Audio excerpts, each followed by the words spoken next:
partir. Let's go, up, up, up, up.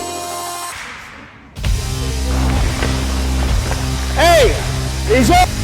Allez, go, sweet Marius.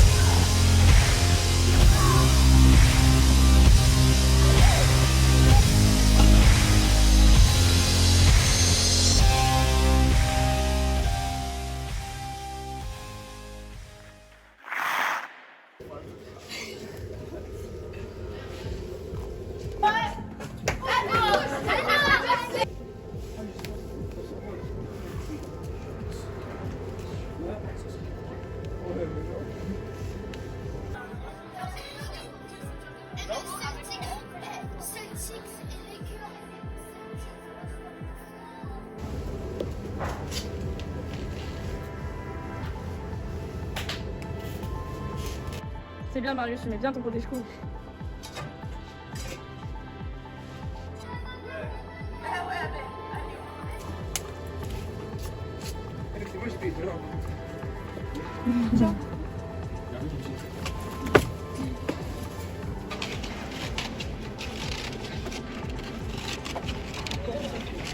Du coup Jean-Philippe, pourquoi être revenu à Amiens après un cauchemardé déjà passé en été? Ben, en fait, suite au succès qu'on avait eu à l'été 2022, j'étais en discussion avec Olivier, puis JB au club, puis finalement, on a vraiment eu le goût de revenir, de refaire un autre stage, puis de le faire différemment, de le faire un peu en mi-saison. Tu sais, chez nous au Canada, c'est très, très populaire de faire des stages de, on peut dire, mi-saison pour que, moi, j'appelle ça un peu un perfectionnement, dans le sens on va aider les jeunes, dépendamment de ce qu'ils ont travaillé dans la saison, à s'améliorer, à revoir des petits trucs, corriger. Puis après ça, ils peuvent repartir pour le reste de leur saison. Donc, c'est un peu l'objectif de revenir et puis de continuer à amener un peu des connaissances différentes, une expertise différente pour les jeunes, puis bien, ça leur aide à évoluer et progresser. Bien, en fait, on avait deux groupes, hein. On avait des plus vieux, des plus jeunes. Donc, tu sais, au courant de la semaine, on a été capable d'adapter les exercices parce qu'on ne pouvait pas faire toujours les mêmes trucs. Donc, tu sais, selon qui on avait, si on avait des jeunes, exemple 2012, 13, 14 versus nos 2007, 8, 9, c'était un peu différent. Mais moi, l'objectif de la semaine, c'était vraiment d'aller chercher à chaque journée un thème. Donc, on avait un thème chaque jour, que ce soit du shooting, que ce soit ce qu'on appelait le Battle Day, où est-ce qu'on faisait beaucoup de compétitions, 1 contre 1, 2 contre 2, que ce soit un thème où est-ce qu'on créait de l'offensive, donc amener des idées, comment j'amène de l'offensive. Donc, c'était vraiment d'y aller thème par thème. Puis ce que je voulais, puis j'ai dit aux jeunes, c'est de garder toujours au moins un objectif en tête, un truc, quelque chose qui se sont rappelés dans la journée.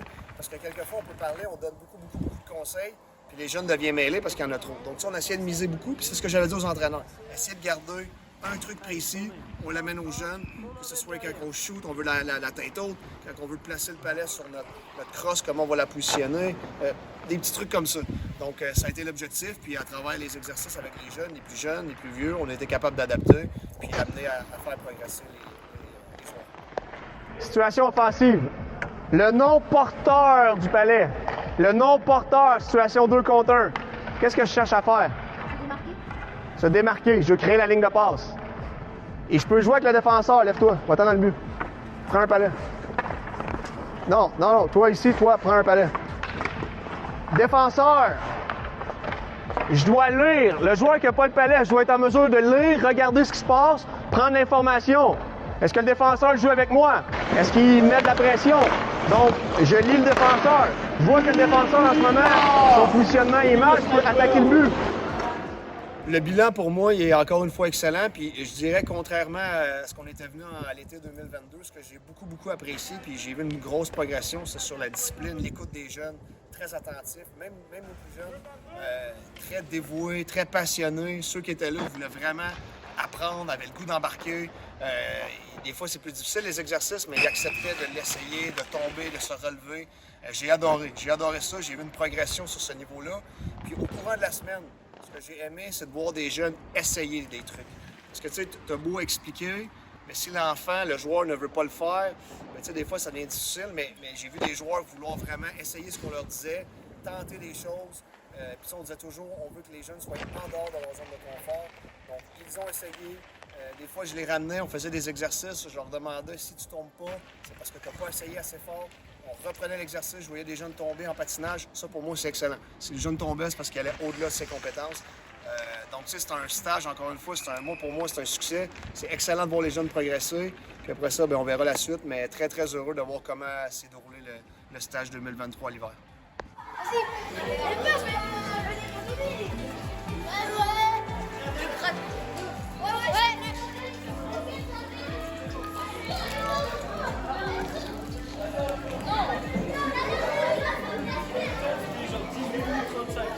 Du coup, ça avait été surpassé. La glace a glissé tout.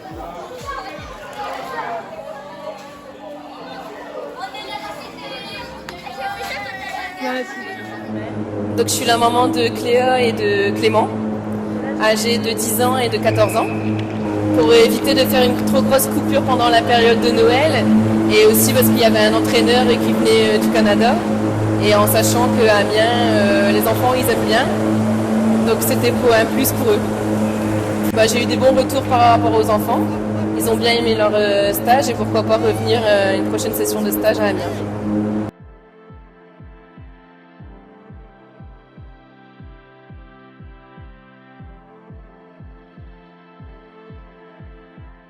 La préparation physique, elle peut être considérée comme un outil qui est mis au service des sportifs. Donc, c'est-à-dire que nous, lors des séances de préparation physique, donc que ce soit en musculation ou en hors-glace, le but, ça va être de fournir aux joueurs les ingrédients pour être performants sur la glace. Je réexplique les gars, on écoute. Départ ligne blanche, j'accélère jusqu'à la ligne orange, je m'arrête. Ma récup, c'est le retour en marchant. Jusqu'à la orange, top, je bloque. Je me replace en marchant. Il me restera 4 fois ça à faire. Du coup, sur le stage, ce qu'on a pu faire pour fonctionner de manière plus simple, c'est qu'on a divisé à chaque fois les groupes en 4. Donc on avait 4 groupes de 6 à 8 joueurs selon le nombre de stagiaires. Le but, c'était qu'un service civique soit responsable d'un exo et d'un groupe de joueurs, ce qui me permettait moi de pouvoir switcher et passer d'un exercice à l'autre. Donc ça me permettait d'avoir un petit peu un contrôle sur tous les joueurs et tous les exercices, faire éventuellement des corrections si besoin, et puis apporter des modifications aux joueurs qui étaient en difficulté, ou à l'inverse complexifier les exercices pour les joueurs qui avaient des facilités dessus. Et on essaye de le faire en levant la tête. On essaye de le faire en levant la tête. Ok? On le fait en levant la tête.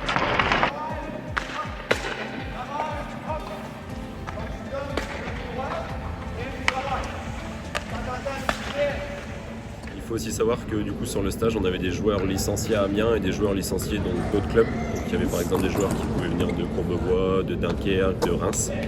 Et on s'est rendu compte en fait qu'une fois qu'on avait mis en place les exercices, principalement de coordination motricité, de travail d'appui, on a pu voir que ces joueurs-là n'avaient pas forcément l'habitude de travailler sous ce format d'exercice.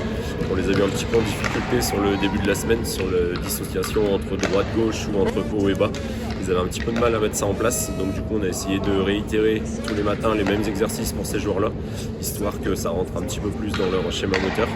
Et du coup à la fin de la semaine on a pu voir une légère amélioration sur la dissociation des appuis, sur l'équilibre droite-gauche et sur le fait de décrocher le regard des pieds.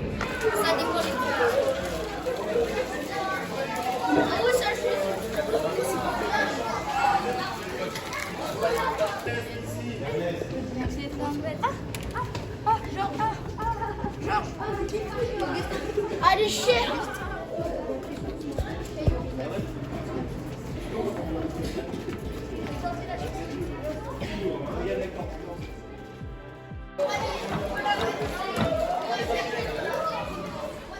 Alors, je suis le papa de Chad, Savin Kalfat. Il a 11 ans, donc il est en U13 première année. Et voilà, on est venu ici pour faire le stage. Alors en fait au départ c'est ma femme qui a vu le truc qui a vu les infos sur Insta parce qu'on suit les gothiques. Voilà, parce qu'en fait on vient de Courbevoie et Courbevoie, il y a un ancien de Courbevoie qui joue avec les gothiques, Thomas Simonsen. Donc en fait on suivait pas mal les gothiques et puis moi je rencontrais pas mal les gothiques en championnat, tout ça et tout, et je trouvais que c'était une équipe qui jouait toujours bien, avec des bonnes valeurs.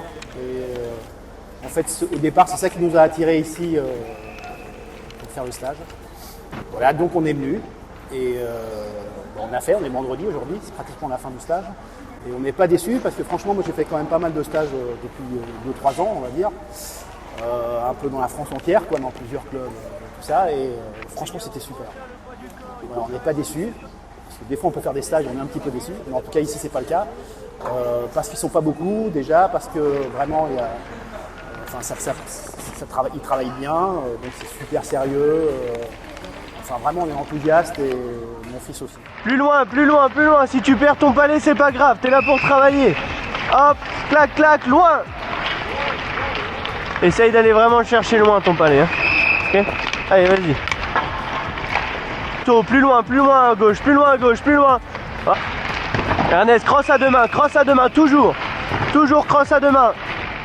En tant que service civique, quel a été ton rôle durant la semaine de stage avec Smart Day? Mon rôle, c'était d'encadrer les enfants en dehors de la glace, pendant la préparation physique et sur la glace, et d'apporter mes connaissances du hockey pour les aider à évoluer durant cette semaine. Et là, bam!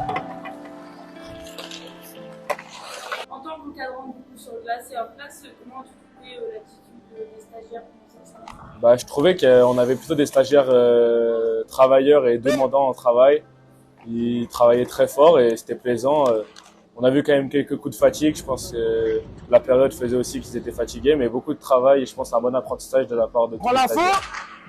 Toi qui souhaites Tu remets. dans le cadre de ton projet professionnel devenir entraîneur, quels aspects plus-value as-tu trouvé du coup la collaboration avec Jean-Philippe? Jean-Philippe donne des conseils à tout le monde et même aux encadrants, c'est-à-dire que pour donner les bons conseils aux jeunes stagiaires, il fallait qu'on sache les bons mots, les bons conseils.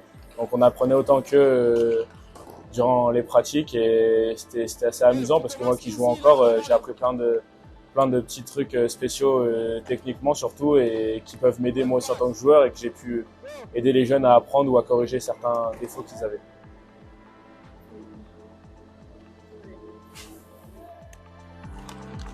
Allez, à toi maintenant. Attends. Il n'y a pas de palais.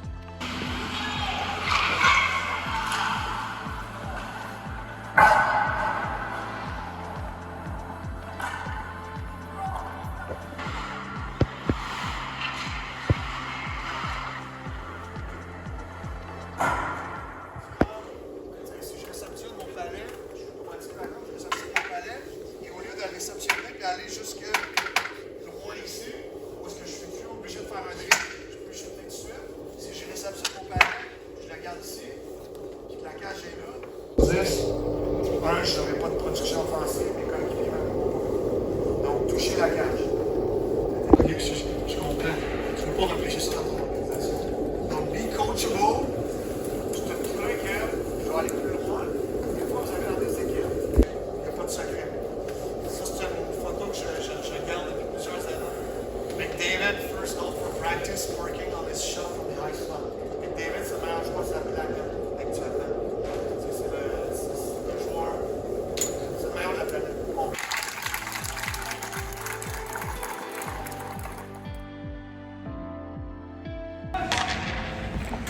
Non, mais je suis pas en train de boire un café. Ouais, mon âme, comment tu es présentement là? C'est juste un test pour voir si jamais on entend ma voix malgré les shoots. Stéphanie, Cléa, Clément.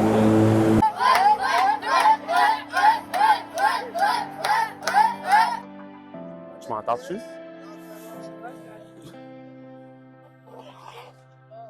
Là, je dis bonjour à Bibi, le CM des Gothiques d'Amiens. C'est un mec incroyable. Je fasse attention de pas trop sacrer en canadien parce que.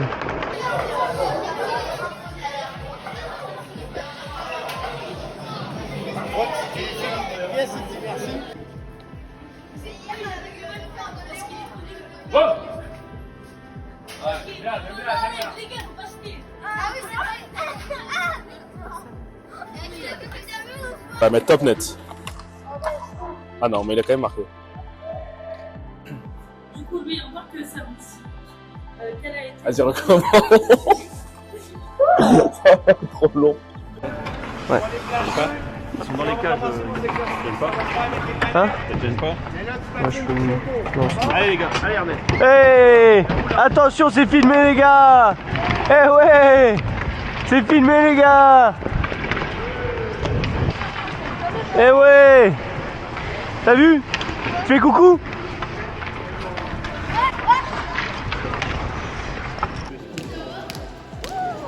demain matin c'est avec moi. Bah, c'est cool. Ouais, c'est cool. C'est une caméra. Ah.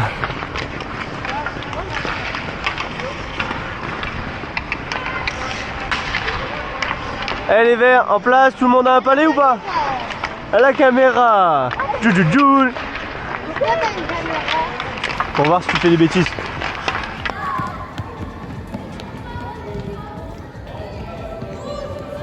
Un genou à terre les gars, un genou à terre, un genou à terre. Ça va ou quoi, Jean? Là, on est bien ou pas? On est bien ou on est plus? Quoi? Qu'est-ce que tu veux, toi? Les gars. Hein? Pourquoi t'as une caméra? Pour filmer? Et là, ça filme tout le traîneau. Ouais. Levez la tête, levez la tête. Les gars, levez la tête sur votre exercice. Oh oui. Ah. Une petite balle de boliche. Et monte hein. Oui, c'est rigolo, je sais. Emile, c'est pourquoi la caméra?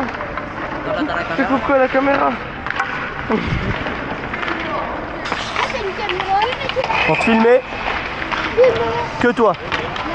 Lève la tête.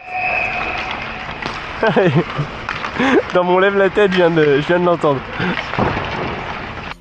Regardez ça. Faire une passe à un recruteur NHL.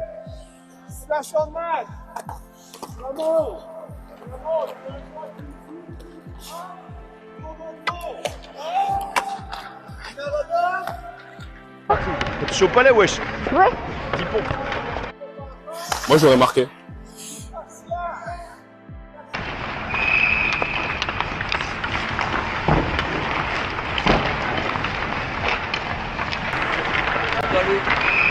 C'est bon? C'est bon? Je peux y aller? Bossez sérieusement, sinon il n'y a pas de jeu cet après-midi, les gars. On repart sur de l'intermittent cet après-midi. Si, il y a vraiment pas une bonne idée. Hein. Pourquoi? Tu fais quoi? Je filme. Quoi? Parce que t'es trop beau. Ah, merci. C'est quoi ça? Un petit pont.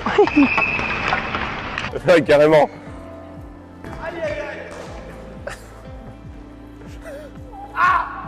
Allez, go en place!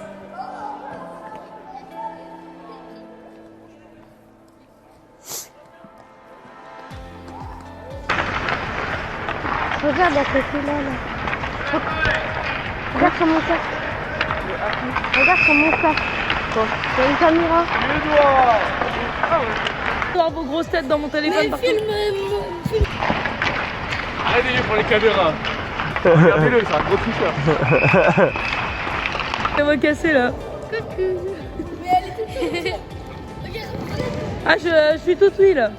Allez, tout le monde. Allez. C'est-à-dire que je vais être en grand plan sur tes vidéos. Pendant tout l'entraînement.